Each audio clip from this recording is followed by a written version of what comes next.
thousands of people are expected to attend a protest against anti-Semitism in Manchester today. Raphi Bloom is the co-chair of the Northwest Friends of Israel and is one of the organizers of the event. I'm delighted to say he joins me now in the studio. A very good morning to you, sir. Good morning. Thank you for having me. Thank you for taking the time to be with us. Tell me, why is this taking place? Back in March of this year, the Jewish community took the unprecedented step of having a mass protest outside Parliament about anti-Semitism, and specifically about the anti-Semitism that was engulfing Jeremy Corbyn and the Labour Party. 6 months on, the anti-Semitism crisis in Labour has only grown. It's not got smaller. And we feel that now is the time for Manchester, which hosts the second largest Jewish community in the UK, to also make our voices heard. We're very sad that we've had to do it. If Jeremy Corbyn and the Labour Party had been remotely competent, they would have dealt with this months ago and not let it drag on over and over the summer months. But we have seen increased levels of anti-Semitism. There have been more and more revelations about Jeremy Corbyn himself. Some of his most vocal supporters from the trade union movement, from social media, have come out with outrageous statements that they feel emboldened to make, anti-Semitic statements over the past few months. And the thousands of cases in the Labour Party of anti-Semitism haven't been dealt with. And so we feel that, we are proud British Jews. We have contributed to this country for centuries. We hate the way that we are being made to feel, that we feel under threat. And so we wanted to come together publicly and say enough is enough. You can't believe that the only anti-Semitism in this country is in the Labour Party. You're absolutely right. We've had the most bizarre scenario that people like David Duke, the former Grand Wizard of the Ku Klux Klan, and Nick Griffin, the former leader of the British National Party, have retweeted their support for Jeremy Corbyn because they feel that what he's doing and the crisis that he's the crisis of faith or safety that he's making the Jewish community feel is something that they approve of. The CST, the organisation that monitors anti-Semitism in this country for the Jewish community, that secures the Jewish community, have released a report recently to say that anti-Semitism in the UK is at an all-time high. There's no doubt that it is both across the left and the right. But you're never talking about the right.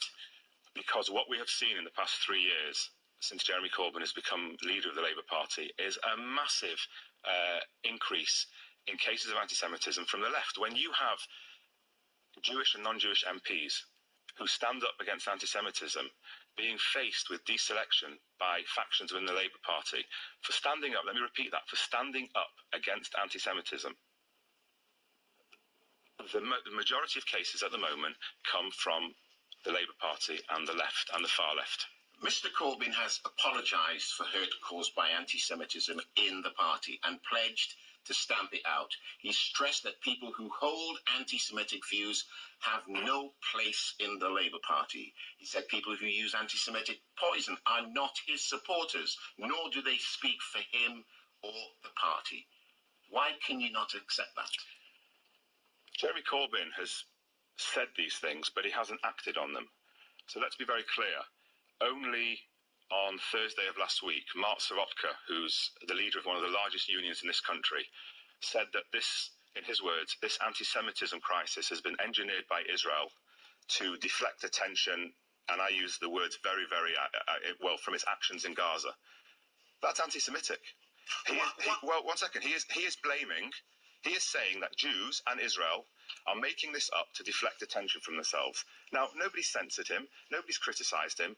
Len McCluskey, okay, one of the most senior union leaders in this country, accused the Jewish community of truculent hostility and truculent intransigence in dealing with the crisis in the Labour Party.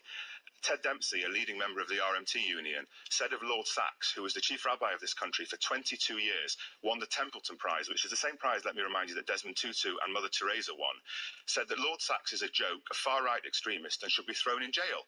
None of these people have been criticised by Jeremy Corbyn. None of these people have been censored by Jeremy Corbyn.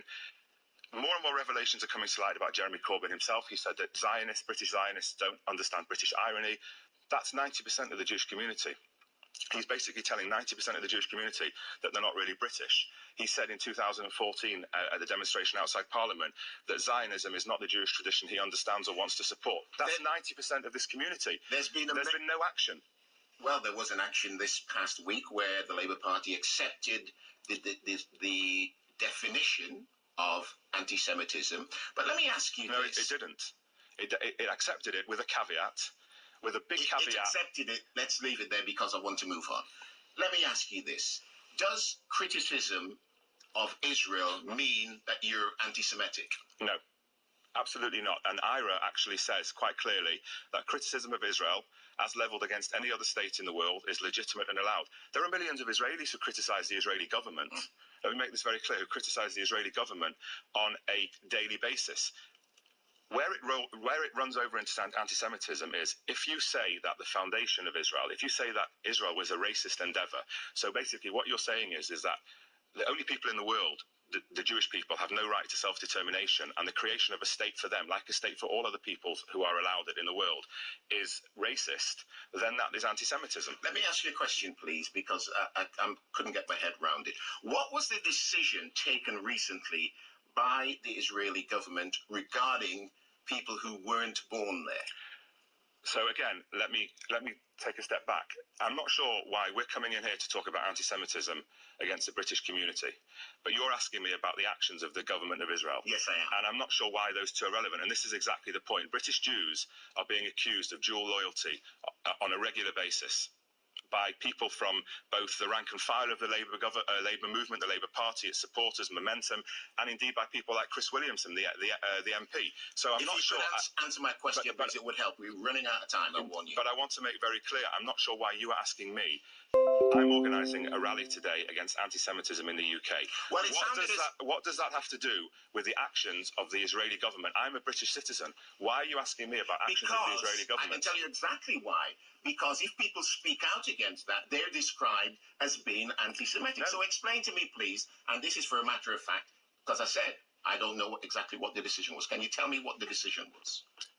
I'm not sure what you're referring to. The Israeli government passed a nation-state law, the nation-state law, a number of weeks ago, probably about a month or so ago, that reaffirmed a lot of what was enshrined in the Declaration of Independence. Let me be very clear. And again, I don't see the connection, but I'll answer the question. Israel is the only democracy in the Middle East, okay? It's the only democracy amongst a sea of dictatorships and anarchy. And the fact that people want to attack it, it's fine. If people have an issue with the politics of Benjamin Netanyahu's government, as many Jews do, both in Israel and abroad, they're free to criticise it.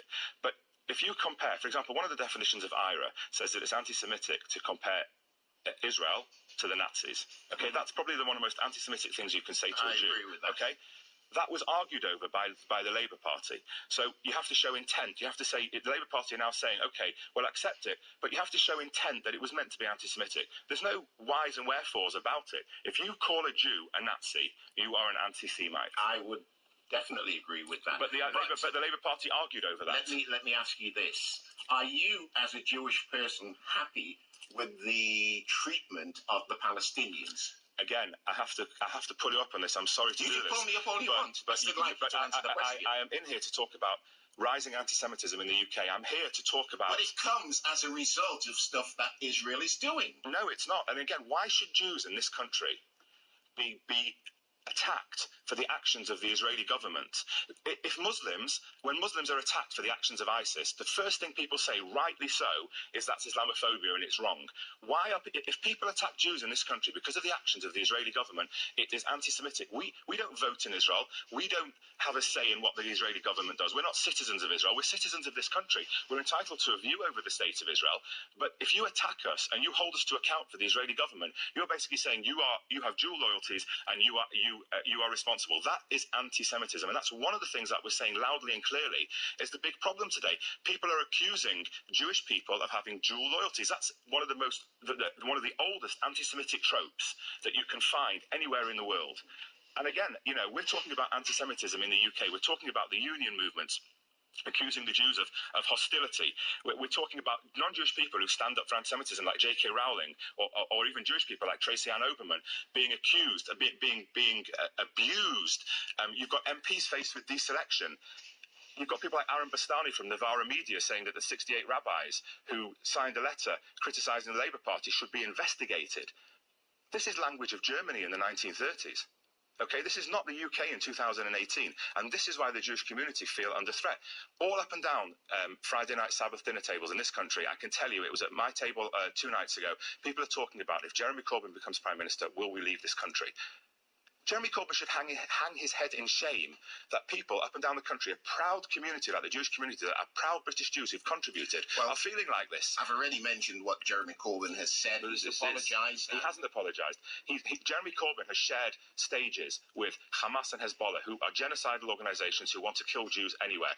He's supported Holocaust deniers, conspiracy theorists. He had Raed Saleh in the Houses of Parliament, who propagates the blood libel that Jews kill Christian babies and drink their blood. He's never apologised for that. He's laid a wreath at the grave of the terrorists who murdered Israeli athletes in Munich. It's not just murdered them, let me say, castrated them, tortured them. He's never apologised for that. And until he makes a full and frank apology and says, I understand where you're coming from, I understand your feelings, and I'm really sorry, then you know, the NEC adopting IRA, kicking and screaming is only the start. There's so much more to do. For people wanting to come along to the protest today, what time and where, please? 12 p.m. at Cathedral Gardens in Manchester. We would ask Jewish people and non-Jewish people, if you want to stand with the Jewish community at this time when we all feel massively under threat, please come. If it's for half an hour, it's for 2 hours. We've got MPs from across the political spectrum, Labour MPs, Conservative MPs. Let me remind you as well that it's not just me that's saying this, but Chuka Umunna last week said the Labour Party was institutionally racist. Trevor Phillips has said it's institutionally racist. Listen, we've got the chief rabbi coming as well.